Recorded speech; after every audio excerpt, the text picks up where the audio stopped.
మహోన్నతుడు మహాగణుడు పరిశుద్ధుడైన దేవాతి దేవుని ఘనమైన నామానికి కృతజ్ఞత స్తుతి స్తోత్రములు. మరి యొక్క రక్షణ మార్గము ఛానల్ యందు మరి విశ్వాస శక్తి కార్యక్రమాన్ని వీక్షించుచున్న మీ అందరికీ ప్రభు అయిన యేసుక్రీస్తు శుభనామములో మా యొక్క ప్రత్యేకమైన శుభాభివందనాలు తెలియచేస్తూ ఉన్నాము. ప్రభు బిడ్డలారా, మీ అందరూ కూడా క్షేమంగా ఉన్నారు కదా? ప్రతి వారములో కూడా ప్రతి శుక్రవారము మంగళవారము మరి యొక్క వాక్య సత్యాల్ని మీరు క్రమం తప్పకుండా మరి చూస్తూ ఉన్నారని మేము నమ్ముచూ ఉన్నాము. శుక్రవారం రాత్రి 7:30కు మరి మంగళవారం ఉదయం 9 గంటలకు మన వాక్యము మరి టెలికాస్ట్ అవుతూ ఉంది. మీరు శ్రద్ధగా వినండి. ప్రతి వారంలో కూడా శ్రేష్టమైన వాక్య సత్యాల్ని టెలికాస్ట్ అవుతూ ఉంది. మీరు శ్రద్ధగా వినండి. ప్రతి వారంలో కూడా శ్రేష్టమైన వాక్య సత్యాల్ని టెలికాస్ట్ అవుతూ ఉంది. మీరు శ్రద్ధగా వినండి. ప్రతి వారంలో కూడా శ్రేష్టమైన వాక్య సత్యాల్ని టెలికాస్ట్ అవుతూ ఉంది. మీరు శ్రద్ధగా వినండి. ప్రతి వారంలో కూడా శ్రేష్టమైన వాక్య సత్యాల్ని టెలికాస్ట్ అవుతూ ఉంది. మీరు శ్రద్ధగా వినండి. ప్రతి వారంలో కూడా శ్రేష్టమైన వాక్య సత్యాల్ని టెలికాస్ట్ అవుతూ ఉంది. మీరు శ్రద్ధగా వినండి. ప్రతి వారంలో కూడా శ్రేష్టమైన వాక్య సత్యాల్ని టెలికాస్ట్ అవుతూ ఉంది. మీరు శ్రద్ధగా వినండి. ప్రతి వారంలో కూడా శ్రేష్టమైన వాక్య సత్యాల్ని టెలికాస్ట్ అవుతూ ఉంది. మీరు శ్రద్ధగా వినండి. ప్రతి వారంలో కూడా శ్రేష్టమైన వాక్య సత్యాల్ని టెలికాస్ట్ అవుతూ ఉంది. మీరు శ్రద్ధగా వినండి. ప్రతి వారంలో కూడా శ్రేష్టమైన వాక్య సత్యాల్ని టెలికాస్ట్ అవుతూ ఉంది. మీరు శ్రద్ధగా వినండి. ప్రతి వారంలో కూడా శ్రేష్టమైన వాక్య సత్యాల్ని టెలికాస్ట్ అవుతూ ఉంది. మీరు శ్రద్ధగా వినండి. ప్రతి వారంలో కూడా శ్రేష్టమైన వాక్య సత్యాల్ని టెలికాస్ట్ అవుతూ ఉంది. మీరు శ్రద్ధగా వినండి. ప్రతి వారంలో కూడా శ్రేష్టమైన వాక్య సత్యాల్ని టెలికాస్ట్ అవుతూ ఉంది. మీరు శ్రద్ధగా వినండి. ప్రతి వారంలో కూడా శ్రేష్టమైన వాక్య సత్యాల్ని టెలికాస్ట్ అవుతూ ఉంది. మీరు శ్రద్ధగా వినండి. ప్రతి వారంలో కూడా శ్రేష్టమైన వాక్య సత్యాల్ని టెలికాస్ట్ అవుతూ ఉంది. మీరు శ్రద్ధగా వినండి. ప్రతి వారంలో కూడా శ్రేష్టమైన వాక్య సత్యాల్ని టెలికాస్ట్ అవుతూ ఉంది. మీరు శ్రద్ధగా వినండి. ప్రతి వారంలో కూడా శ్రేష్టమైన వాక్య సత్యాల్ని టెలికాస్ట్ అవుతూ ఉంది. మీరు శ్రద్ధగా వినండి. ప్రతి వారంలో కూడా శ్రేష్టమైన వాక్య సత్యాల్ని టెలికాస్ట్ అవుతూ ఉంది. మీరు శ్రద్ధగా వినండి. ప్రతి వారంలో కూడా శ్రేష్టమైన వాక్య సత్యాల్ని టెలికాస్ట్ అవుతూ ఉంది. మీరు శ్రద్ధగా వినండి. ప్రతి వారంలో కూడా శ్రేష్టమైన వాక్య సత్యాల్ని టెలికాస్ట్ అవుతూ ఉంది. మీరు శ్రద్ధగా వినండి. ప్రతి వారంలో కూడా శ్రేష్టమైన వాక్య సత్యాల్ని టెలికాస్ట్ అవుతూ ఉంది. మీరు శ్రద్ధగా వినండి. ప్రతి వారంలో కూడా శ్రేష్టమైన వాక్య సత్యాల్ని టెలికాస్ట్ అవుతూ ఉంది. మీరు శ్రద్ధగా వినండి. ప్రతి వారంలో కూడా శ్రేష్టమైన వాక్య సత్యాల్ని టెలికాస్ట్ అవుతూ ఉంది. మీరు శ్రద్ధగా వినండి. ప్రతి వారంలో కూడా శ్రేష్టమైన వాక్య సత్యాల్ని టెలికాస్ట్ అవుతూ ఉంది.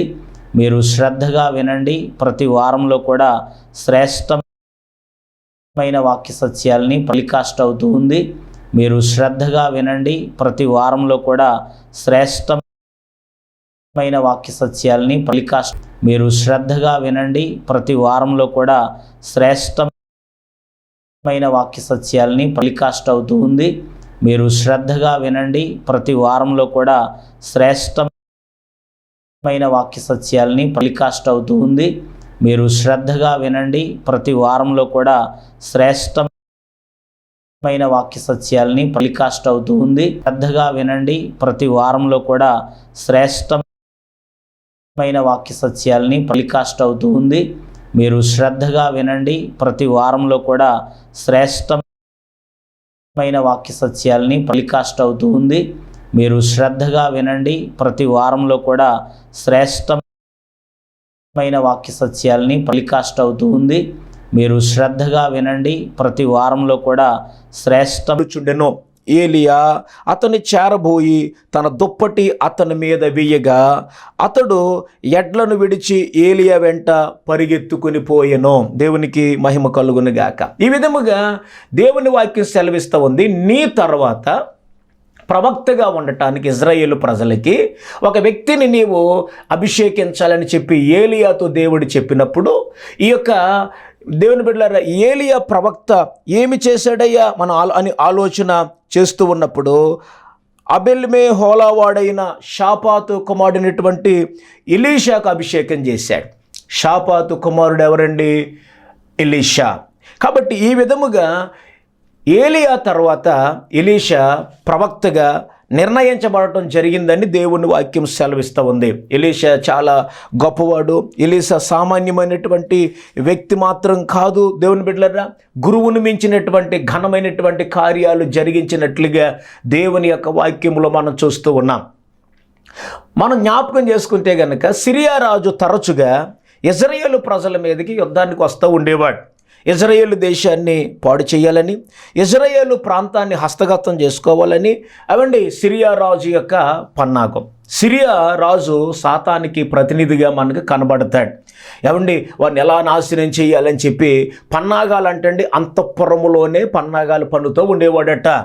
అయితే దేవుని వాక్యం చెబుతుంది ఏంటంటే అంతఃపురములో వారు పన్నుతున్నటువంటి పన్నాగములను ఏమండి ఎలీషా తెలుసుకుని ఎలీషా ఏం చేసేవాడు అంటే ఇజ్రాయేల్ రాజుకి చెప్పేవాడు మాట. అయ్యా నువ్వు అలాగెళ్తే వెళ్ళకో, ఇదిగో సిరియా రాజు ఈ విధంగా పన్నాగం పన్నాడో అని చెప్పి ఎలీషా ఇశ్రాయేల్ రాజుతో చెప్పినప్పుడు ఏమంటే ఇజ్రాయేల్ రాజు దాన్ని తెలుసుకుని తన యొక్క జాతిని తన యొక్క ప్రజలను రక్షించుకోవటం జరుగుతూ ఉండేది.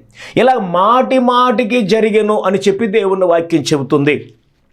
ఇదంతా కూడా మనం జ్ఞాపకం చేసుకుంటే కనుక దేవుని బిడ్డలారా రాజుల 2వ గ్రంథం 16వ అధ్యాయము దేవుని బిడ్డలారా 8వ వాక్యం నుంచి మీరు చదువుకోండి ఖాళీ టైంలో. ఇదంతా వ్రాయబడినటువంటి విషయాలు.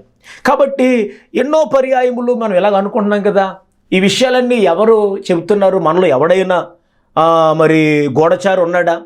ఇవన్నీ కూడా ఇజ్రాయేల్ రాజుకి ఎలా తెలుస్తున్నాయని చెప్పి సిరియా రాజు అనుకున్నాడు. అప్పుడు అందులో ఒక వ్యక్తి అంటాడు, అయ్యా మనలో గూఢచారి ఎవరు లేడు, కానీ మీరు అంతఃపురములో మాట్లాడుకుంటున్నటువంటి విషయాలన్నీ కూడా ఎవరు విన్నారు చెప్పండి? ఎలీషా. ఎలీషా ఎక్కడో ఉంటాడు.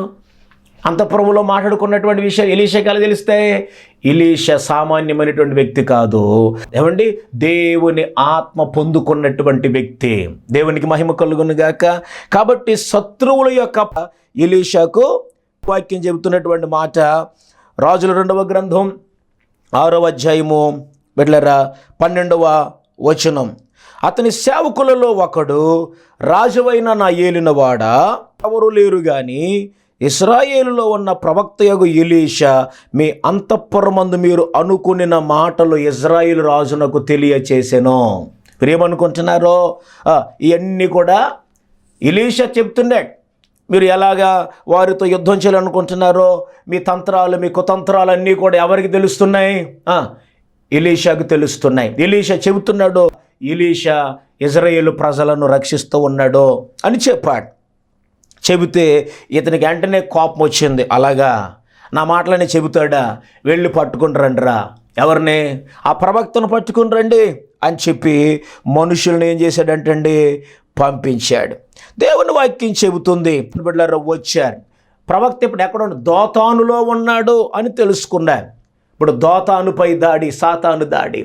దోతానులో ఎవరున్నారు? ప్రవక్త ఉన్నాడు. కాబట్టి ఇప్పుడు దోతానులో ఉన్నటువంటి ప్రవక్త దగ్గరికి ఈ యొక్క సైన్యం అంతా కూడా వచ్చారు. దేవుని వాక్యం సెలవిస్తున్నటువంటి మాట 14వ వచనం 6వ అధ్యాయము రాజుల 2వ గ్రంథం 14వ వచనం. కాబట్టి రాజు అచ్చటికి గుర్రములను రథములను గొప్ప సైన్యమును పంపెను. వారు రాత్రివేళ వచ్చి నలుదిశల పట్టణమును చుట్టుకొనగా దైవజనుడైన అతని పనివాడు దేవుని వాక్యం సెలవిస్తూ ఉంది, బయటకు వచ్చినప్పుడు గుర్రములు రథములు గల సైన్యము పట్టణమును చుట్టుకుని ఉండుట కనపడెను.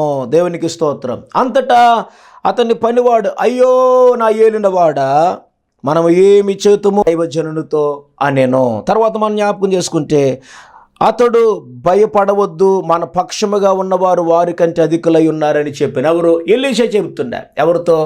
ఆ పనివాడితో. ఈ పనివాడు భయపడిపోతూ ఉన్నాడు. ఎందుకని ఆయన చూచినటువంటి పనివాడు, అయ్యో నా ఏలినవాడ, మనం తప్పించుకునే అవకాశంలే, ఏమండి మనల్ని చంపేస్తారు అని చెప్పి ఆ పనివాడు ఎంతో భయపడిపోతూ ఉంటే ఎలీషా చెప్పినటువంటి మాట మీరు చూడాలి. దేవునికి మహిమ కలుగును గాక. భయపడవద్దు, మన పక్షముగా ఉన్నవారు వారికంటే అధికులై ఉన్నారు. ఎంత అద్భుతమైనటువంటి మాట అండి. అక్కడ ఉన్నది ఎవరు అని ఆలోచన చేస్తే ఎలీషా గారు అలాగే పనివాడు ఉన్నారు. కానీ ఎలీషా చెప్పిన మాట ఏంటి చెప్పిన, భయపడొద్దు, వీరికంటే మన పక్షముగా ఉన్నవారు అధికులు, ఎక్కువ మంది. ఒకవేళ అనుకోండి బిడ్డలారా, ఈ వాక్యాన్ని వీక్షిస్తున్న బిడ్డలారా, వారు వచ్చినటువంటి వారు ఒక 50 మందో లేకపోతే ఒక 100 మందో వచ్చారు గుర్రాల మీద. ఏమండి, అయితే దేవుని వాక్యం చెబుతుంది వారికంటే మన పక్షముగా ఉన్నటువంటి వారు అధికులు. నిజమే కదా. దేవుణ్ణి నమ్మినటువంటి బిడ్డల చుట్టూ ఎవరి కాపుదల ఉంటుంది చెప్పండి? దేవుని కాపుదల ఉంటుంది. దేవుడు తన దూతలను కాపుదలగా పెడతాడు. దేవుని వాక్యం ఈ విధంగా సెలవిస్తున్న వారి చుట్టూ ఆయన దూతలు కావలిగా ఉండి వారిని ఏం చేస్తాయంట? రక్షించును. దేవునికి మహిమ కలుగును గాక. నీ పాదములకు రాయి తగులకుండా వారు తమ చేతులతో నిన్ను ఎత్తి పట్టుకుందురు అని దేవుని వాక్యం చెబుతుంది. అతడు నన్ను ప్రేమించుచున్నాడు గనుక అతన్ని ఏం చేస్తాను? తప్పిస్తాను. అతడు నా నామము ఎరిగిన వాడు గనుక అతన్ని ఘనపరుస్తాను. శ్రమలోని అతనికి తోడుగా ఉంటాను, నా రక్షణ అతనికి చూపిస్తానని కీర్తనకాడు 91వ కీర్తనలో 12వ వాక్యం నుంచి మాటలు మనం చూడగలుగుతూ ఉంటాం బిడ్డలారా. కాబట్టి రాత్రి దైవసేవకుడిగా నేను మీకు ప్రేమతో చెప్పేటటువంటి మాటలు ఏంటంటే, మనం మనుషులను చూసి భయపడుతూ ఉంటాం, మనకంటే బలవంతులను చూసి భయపడుతూ ఉంటాం, అధికారులు చూసి భయపడుతూ ఉంటాం. వారు ఏం చేస్తారో ఏమండి, నిజమే, వారి బలము మనుష్య బలము, మన బలము దైవికమైనటువంటి బలం. Praise the Lord. కాబట్టి నా ప్రియ దేవుని బిడ్డలారా, ఎలీషా భయపడొద్దు. ఎందుకంటే వారికంటే మన పక్షముగా ఉన్నటువంటి వారు గొప్పవారు, అధికులు. లోకములో ఉన్నవానికంటే మీలో ఉన్నవాడు గొప్పవాడు, నాలో ఉన్నవాడు గొప్పవాడు. మనము పిరికి ఆత్మను మనము కలిగి లేము. దేవుని బిడ్డలారా, దేవుని బిడ్డలారా గమనించాలి. మా అర్థం ఏంటంటే, అంటే నువ్వు అనుకుంటే ఏమండి, అనుకుని ఏమని ప్రార్థన చేయగలవు? విశ్వాసముతో అడగాలి తప్ప ముందే నువ్వు అనేసుకుంటే ఏం కార్యాలు జరుగుతాయి బిడ్డలారా? కాబట్టి ఈ రాత్రి దేవుడు నీతో మాట్లాడుతున్న మాటని చెప్పన, మనం ఆరాధిస్తున్నటువంటి దేవుడు ఆయన నిన్ను నన్ను కూడా కాపాడడానికి ఆయన సమర్థుడై ఉన్నాడు. దేవునికి మహిమ కలుగును గాక. కాబట్టి ఆ వ్యక్తి కాస్త అనుమానంతో ఉండొచ్చు. అప్పుడు ఎలీషా చేసినటువంటి ప్రార్థన ఏంటో చెప్పన, 17వ వచనం, రాజుల 2వ గ్రంథం 6వ అధ్యాయం 17వ వచనం. యెహోవా వీడు చూచునట్లు దయచేసి వీని కండ్లను తెరవమని ఎలీషా ప్రార్థన చేయగా యెహోవా ఆ పనివాని కండ్లను తెరవజేసెను గనుక వాడు ఎలీషా చుట్టూను పర్వతము, అగ్ని, గుర్రముల చేత, రథముల చేత నిండి ఉండుట చూచెను. Praise the Lord. Hallelujah, hallelujah. దేవుని యొక్క శత్రు దుర్భేద్యమైనటువంటి కాపుదల, దేవుని యొక్క అనంతమైనటువంటి శక్తి తన యొక్క సేవకుల చుట్టూ, తన బిడ్డల చుట్టూ ఆలముకుని ఉంది. దేవునికి స్తోత్రం. మనం ఈ లోకంలో ఒంటరి వారం కాదండి. ఈ లోకంలో మనము ఒంటరిగా లేము. దేవుడు నీ పక్షముగా, నా పక్షముగా, నాకు నీకు తోడుగా ఉన్నటువంటి దేవుడై ఉన్నాడు. దేవునికి స్తోత్రం. ఏమండి, 10,000 మంది నా మీద దండెత్తి వచ్చినను నేను భయపడతానా? ఎందుకు భయపడను? దేవుడే నాకు దిక్కై ఉన్నాడు, దేవుడే నాకు బలమై ఉన్నాడు. గాఢాంధకారపు లోయలో నేను సంచరించినను ఏ అపాయమునకు నేను భయపడను. ఎందుకు? ఏమండి, నీవే నా కాపరి, యెహోవా నా కాపరి. నీ దుడ్డు కర్ర, నీ దండము నన్ను ఏం చేస్తుందంట? ఆదరిస్తుంది, నన్ను కాపాడుతుంది. ఏమండి, కొండలతోటి నా కళ్ళు ఎత్తుచున్నాను, నాకు సహాయం ఎక్కడి వచ్చును? యెహోవా నాకు సహాయము కలుగును. ఆయన భూమిని ఆకాశమును సృజించినటువంటి దేవుడు. నీ యొక్క పాదము తొట్టిల్లకుండా నిన్ను కాపాడుతాడు. ఆయన నీ ప్రాణమును కాపాడుతాడు. ఏమండి, ఎన్ని ప్రమాదాలు జరగాలి చెప్పండి. ఈ వాక్యం వింటున్న దేవుని బిడ్డలారా, నీ జీవితంలో ఎన్ని ప్రమాదాలు జరగాలి? బండి మీద క్షేమంగా వచ్చావంటే నేను జాగ్రత్తగా తోలానండి పాస్టర్ గారు, అందుకనే నేను క్షేమంగా వచ్చాను అనుకుంటున్నావా? ఎన్ని ప్రమాదాలు జరుగుతున్నాయండి. ఎన్ని ప్రమాదం నా కళ్ళ ముందు నేను వెళ్తుంటే ఎన్ని ప్రమాదాలు జరగటం నేను కళ్ళారో చూశానో చెప్పలేను. ఏమండి, నేను వెళ్తూ ఉంటే ఒక మారు నేను చూశానండి. నేను చాలా స్లోగా వెళ్తున్నాను బండి మీద. అవతల నుంచి ఒక బండి ఇద్దరు యవనస్తులు వారు వస్తున్నారు. ఈ లోపల నేను ఇలా వెళ్తున్నాను కదండి, వాళ్ళు అలాగ వస్తున్నారు, నాకు ఎదురుగుండా వస్తున్నారు. ఈ లోపల ఈ పక్క నుంచి ఓ పాప రోడ్డు దాటుతుంది. వాళ్ళు వస్తున్న బండిని చూడలేదు. ఈ పాపను గుద్దేస్తామేమని చెప్పి వాళ్ళు కంగారుగా ఆ బండి తిప్పితే ఇలాగే నాకు ముందు నుంచి ఇంకొక బండి వెళ్ళిపోయింది. వాళ్ళని కొట్టేశారు. స్లోగానే చిన్న రోడ్లోనే కొట్టేశారు. అవతల నుంచి వస్తున్న వ్యక్తి పడిపోయి రోడ్డు తగిలండి ఈ డెప్పలు ఎగిసిపోయిందండి. ఈ బుర్ర ఏమండి ఇది లెగిసిపోయింది పైకి. అప్పుడు కూడా చచ్చిపోయాడు. మతిపోయింది నాకండి. దేవా, నువ్వెంత కృపగలిగిన దేవుడు నాయన. నేను స్పీడ్ వెళ్తే కనుక ఎంత ప్రమాదం జరుగుండేది. ప్రభువా, నన్ను కాపాడగలిగావు. ఏమండి, ఎన్ని ప్రమాదాలు ప్రభువు నీ జీవితంలో తప్పించాడు. లేకపోతే ఎంతమంది నీకంటే బలవంతుల్ని మీదకి లేచినప్పుడు నేను కాపాడు. నువ్వు బలహీనుడు కదా, నేను ఒంటరిగా ఉన్నానండి పాస్టర్ గారు, ఎంతోమంది మీరు లెగుస్తున్నా. భయపడద్దు. నీ ఇంటి పేరు ఒంటరిగా ఉండొచ్చు, నువ్వు బలహీనుడిగా ఉండొచ్చు. భయపడకు, విశ్వాసం కలిగి ఉండు. ఏమండి, నీతిమంతుడికి కలుగు ఆపదలు అనేకం, కానీ వాటన్నిటి నుండి తప్పించేవాడు ఎవరంట? యెహోవాయే, దేవుడే. కాబట్టి లేఖనం ద్వారా మిమ్మల్ని బలపరుస్తున్నాను. ఏమండి, ఇజ్రాయేలును కాపాడువాడు కునుకడు, నిద్రపోడు, యెహోవాయే నిన్ను కాపాడువాడు. కాబట్టి వాడు కన్నులేమైనాయి, పనివాడు కన్నులేమైనాయి చెప్పండి, మూయబడ్డాయి. ప్రభువా, వీడు చూచినట్లు వీడు కన్నులను తెరవము. ఎప్పుడైతే వాడి మనోనేత్రం వెలిగించబడిందో, ఎప్పుడైతే ఆ పనివాడి యొక్క మనోనేత్రం తెరవబడిందో, అవండి ఎలీషా చుట్టూ అబ్బబ్బబ్బబ్బా ఎంత కాపుదల ఉందో చెప్పలేనండి. అవండి ఎలీషా చుట్టూ ఏం తిరుగుతున్నాయంటే దేని పిల్లలు అగ్ని గుర్రములు పర్వతములు తిరుగుతున్నాయి, నిండిపోయినాయట. గుర్రాలు తిరుగుతున్నాయి, అగ్ని రథాలు తిరుగుతున్నాయంట. అంటే ఇప్పుడు ఎలీషాను ముట్టుకోవాలి అంటే వేటిని దాటి రావాలి చెప్పండి? దేవుని శక్తిని దాటి ఎలీషా మీద చెయ్యి వేయాలి. దేవునికి స్తోత్రం. మిమ్మల్ని ముట్టినవాడు నా కంటి గుడ్డును ముట్టినట్లని దేవుడు చెబుతూ ఉన్నాడు. నా ప్రియ సహోదరులారా, నా దేవుడు నీకు రక్షణగా నిలుస్తున్నాడు. నా దేవుడు నీకు కాపుదలగా నిలుస్తున్నాడు. నా దేవుడు నిన్ను బలపరచడానికి ఇష్టపడుతున్నాడు. ఏమండి, కనుక లేఖనం ద్వారా మీకు జ్ఞాపకం చేస్తున్న సైన్యం ఏమండి 10,000 మంది దండెత్తి నా మీదకి వచ్చిన నేను భయపడను. మన శత్రువులు అంటండి ఒక దారి వంట వస్తారట, వారు 7 దారులు గుండా పారిపోయేలాగా నా దేవుడు చేస్తాడు. దేవునికి స్తోత్రం కలుగును గాక.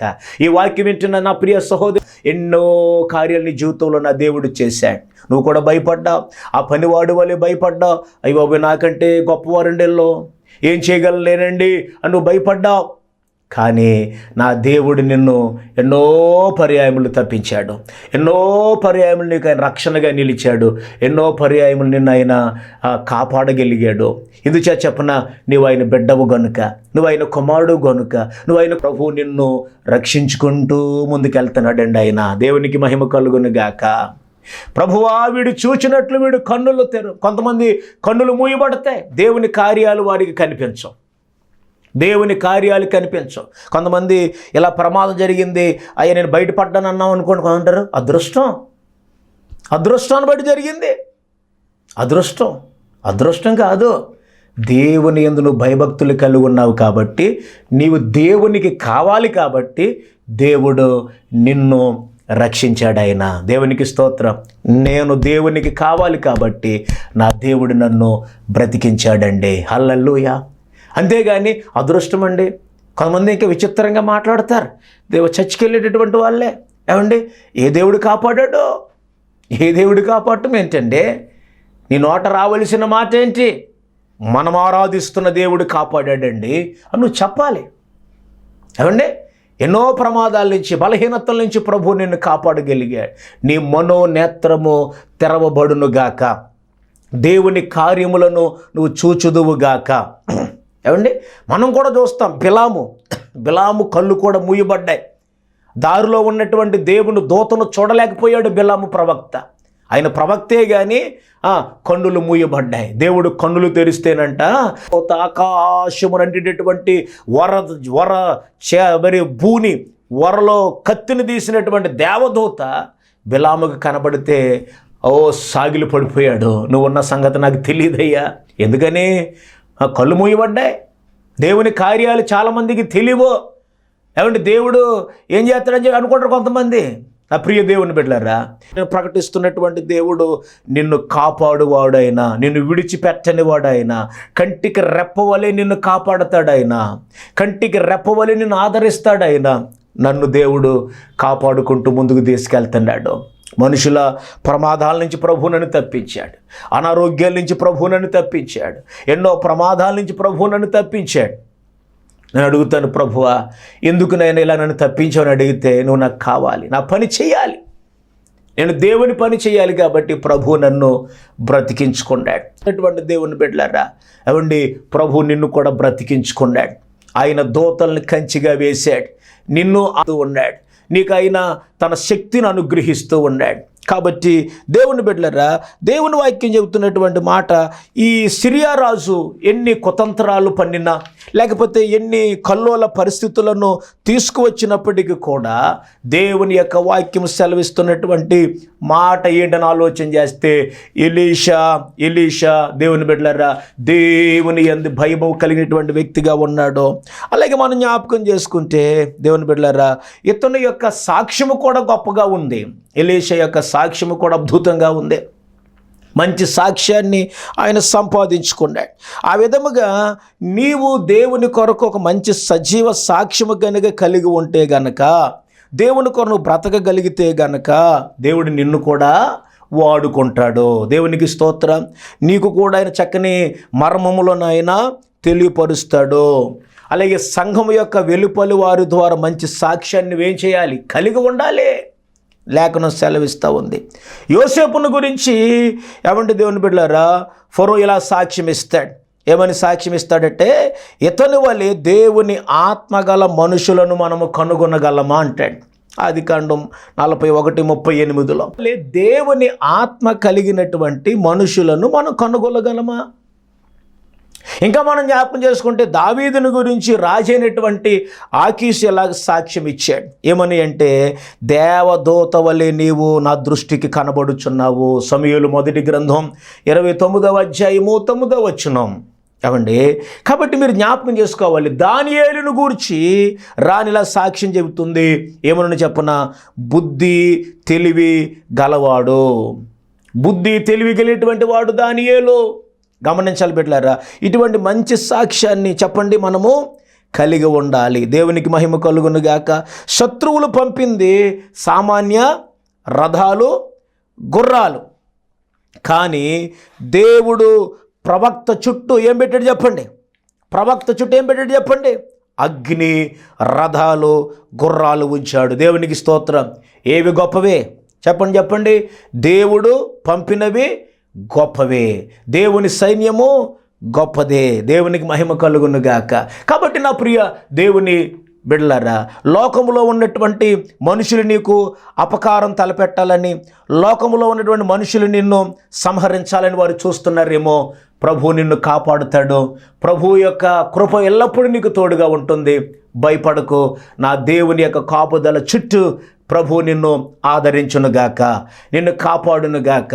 ఏమండి, నీవి లోకములో దేవునికి కావలసినంత కాలం ప్రభు నిన్ను కాపాడుతాడు. ఎవడు నిన్ను ఏమీ చేయలేడు. ఆ విధమైన కృపా కాపుదల పరిశుద్ధాత్మ మీ అందరికీ అనుగ్రహించి బలపరుచునుగాక. ఆమెన్. ప్రార్థన. పరమ తండ్రి, మీకు స్తోత్రాలు. ఈ సమయంలోనైనా మరి తండ్రి ఎలీషా పనివాని గురించి కొన్ని మాటలు మేము ధ్యానించడానికి మీరు సహాయం చేశారు. సిరియా రాజునైనా ఎలీషాను పట్టుకుని రమ్మని చెప్పినప్పుడు ఎలీషా చుట్టూ ప్రభు మీరు వేసినటువంటి కాపుదలను, ఆ యొక్క కంచిని ఆ పనివాడు చూడలేకపోయాడు. అతని కన్నులు మూయబడ్డాయి. ప్రభువా, అతని కన్నులు తెరిచినప్పుడు ఎలీషా చుట్టూ ఉన్నటువంటి శత్రు దుర్భేద్యమైనటువంటి కాపుదల చూసి ఆశ్చర్యపోయాడు. ఇశ్రాయేలును కాపాడువాడు కునుకుడు నిద్రపోడని ప్రభు నీ లేఖను సెలవిస్తూ ఉంది. చాలామంది నాయన నీ కార్యాలు చూడలేరు నాయన. చాలామంది విశ్వాసం కలిగి లేకుండా బ్రతుకుతున్నారు ప్రభువా. మందిరానికి వెళ్తారు కానీ నేను విశ్వాసం ఉండడం లేదు చాలామంది జీవితాల్లో. ఈ వాక్య భావం ఏమనగా మెనే అనగా దేవుడు నీ ప్రభుత్వంలో లెక్క చూచి దాన్ని ముగించెను. టెకేల్ అనగా ఆయన నిన్ను త్రాసులో తోచగా నీవు తక్కువగా కనబడితివి. పెరెస్ అనగా నీ రాజ్యము నీ యొద్ద నుండి విభాగింపబడి మాదీయులకును పారసీకులకును ఇయ్యబడెను. ఆమేన్. బెల్షాస్సరు రాజు కూడా తన వెండి బంగారు పాత్రలు దేవుని మందిరంలోంచి తీసుకొచ్చినటువంటి ఆ పాత్రలలో ద్రాక్షరసం పోసుకొని విందులు చేస్తూ తాగుతున్నాడు. దేవుని హస్తము గోడ మీదకి వచ్చి రాతలు రాస్తూ ఉంది. అదే మెనే టెకేల్ ఓపార్సెన్ అనగా అర్థం ఏంటంటే, ఇదిగో నీ యొక్క ప్రభుత్వాన్ని దేవుడు లెక్క చూసి ముగిస్తున్నాడు. ఏ ప్రభుత్వమైనా సరే నిన్ను త్రాసులో తోచగా నువ్వు తక్కువగా కనపడ్డావు. నువ్వు న్యాయంలో తక్కువైపోయావు, ధర్మంలో తక్కువైపోయావు, మంచితనంలో తక్కువైపోయావు, పేదలను ప్రేమించడంలో తక్కువైపోయావు. అట్లాంటి ప్రభుత్వాలు ఏది కూడా నిలవనేరవని దేవుని తీర్పు వస్తూ ఉందండి. నీ రాజ్యము నీ యొద్ద నుండి విభాగింపబడి మాదీయులకు పారసీకులకు ఇవ్వబడును. ఎవరైతే దేవుని తీర్పులకు వ్యతిరేకంగా దేవుని సేవకులకు దేవుని బిడ్డలకు వ్యతిరేకంగా ప్రభుత్వం చేస్తూ ఉన్నారో వాళ్ళందరినీ కూడా దూరంగా తొలగించి వేసి ఆ తండ్రి అయినటువంటి దేవుడు వారికి తీర్పు తీర్చబోతున్నాడు. ఆమేన్. హల్లెలూయా. కాబట్టి యొక్క సంఖ్యాకాండంలో కూడా 33:4లో కూడా అప్పుడు ఐగుప్తీయుల దేవతలకు యెహోవా తీర్పు తీర్చెనని కూడా ఉందండి. అదే విధముగా దేవుని బిడ్డలారా ప్రకటన గ్రంథము 18వ అధ్యాయము 10వ వచనంలో కూడా చూసినట్లయితే మహాబబులోను పట్టణానికి కూడా ఆయన తీర్పు తీర్చినట్లుగా దేవుని యొక్క వాక్యము ప్రకటిస్తూ ఉంది. దేని బిడ్డలారా, ఈ విధంగా ఆ రోజున దేవుని తీర్పు వచ్చినప్పుడు ఆ ప్రకటన గ్రంథములో కూడా వారందరూ కూడా ఆ రీతిగానే వారు ఇబ్బంది పడుతూ వేదన చెందుతూ గుండెలు కొట్టుకున్నట్లుగా మనం ఇక్కడ చూస్తూ ఉన్నాం. దేని బిడ్డలారా, 18వ అధ్యాయము 10వ వచనము, దానితో వ్యభిచారం చేసి సంభోగములను అనుభవించి భూరాజులు దాని బాధను చూసి భయాక్రాంతులై దూరం నిలబడి దాని దహన ధూమమును చూచినప్పుడు దాని విషయమై రొమ్ము కొట్టుకొనుచు ఏడ్చుచు అయ్యో అయ్యో బబులోను మహాపట్టణము బలమైన పట్టణమా, ఒక్క గడియలోనే నీకు తీర్పు వచ్చెను గదా అని చెప్పుకొందురామే. చూడండి దేని బిడ్డలారా, ఎంత బలమైన పట్టణాలకైనా ఎంత గొప్ప పట్టణాలకైనా సరే దేవుడు తీర్పు తీర్చినప్పుడు అవి ఏమాత్రం కూడా నిలువనేరవండి. కాబట్టి ఈ యొక్క సమయంలో దైవజనుడిగా ఈ వాక్య పట్టణాలన్నిటిని బట్టి మీరు ప్రత్యేకంగా మళ్ళా చదవండి. దేవుడు తీర్పు తీర్చబోతున్నాడు. మెనే టెకేల్ ఓపార్సెన్ అనేది కానీ ఆ నాబోతు రక్తమును ఎక్కడైతే నాకినవో వారి రక్తమును కూడా అక్కడే నాగబోతున్నాయనే తీర్పును కూడా దేవుడు భూలోకానికి పంపించబోతున్నాడు. మహాబబులోను పట్టణాన్ని నాశనం చేసినట్లుగా ఆయన తీర్పులు పంపించబోతున్నాడు. కాబట్టి క్రైస్తవ బిడ్డలైన మీ అందరూ కూడా ధైర్యము కలిగి విశ్వాసం కలిగి ప్రభు తీర్పునకు లోబడి ప్రభు వైపు చూద్దాం. అట్టి కృప ప్రభు మనకు దయచేసి దీవించునుగాక. ప్రార్థన చేసుకుందాం. దయగలిగిన దేవా, కృపగలిగిన తండ్రి, విని ఉన్న ప్రతి మాటను బట్టి నీకు స్తోత్రాలు ప్రభువా. నీ తీర్పులు భూమి మీద నైనా సంచరిస్తూ ఉన్నాయి, నీ తీర్పులు నైనా అమలు అవుతూ ఉన్నాయి. కానీ ప్రజలు దాన్ని తెలుసుకోలేక ఒకరినొకరు బాధించుకుంటున్నారు, ఒకరినొకరు హింసించుకుంటున్నారు, ఒకరినొకరు దాడి చేసుకుంటూ ఉన్నారు. నాయన మతములు వేరైన తండ్రి, మనుషులుగా ఒకరినొకరు ప్రేమించుకునే గుణం దయచేయండి. దేవాతి దేవుడు ఒకడు చూస్తున్నాడు, ఆయన తీర్పు తీర్చబోతున్నాడని నాయకులైనను అధికారులైనను గొప్పవారైనను ధనవంతులైనను కూడా నీకు లోబడి భయపడి జీవించేటువంటి కృప దయచేయండి. మా దైవజనుడు ప్రవీణ్ గారి కుటుంబానికి ఆదరణ ఓదార్పు దయచేసి అలాంటి పరిస్థితులు ఏ దైవజనుడికి రాకుండా నీ గొప్ప కాపుదల దైవజనులకి, సంఘాలకి, క్రైస్తవ బిడ్డలకి తోడుగా దయచేసి మా దేశంలో ఉన్న క్రైస్తవ్యాన్ని, మా దేశంలో ఉన్న ప్రతి ఒక్క పరిస్థితులను కూడా నీ చిత్తంలో దీవించమని, ఆశీర్వదించమని, అభిషేకించమని సమస్తం నీ హస్తాన్ని చిత్తాన్ని సమర్పిస్తూ నజరేయుడైన యేసు నామమున అడుగుచున్నాం పరమ తండ్రి. Amen. May God bless you. దేవుడు దీవించునుగాక. ఆమేన్. Thank you. ప్రైజ్.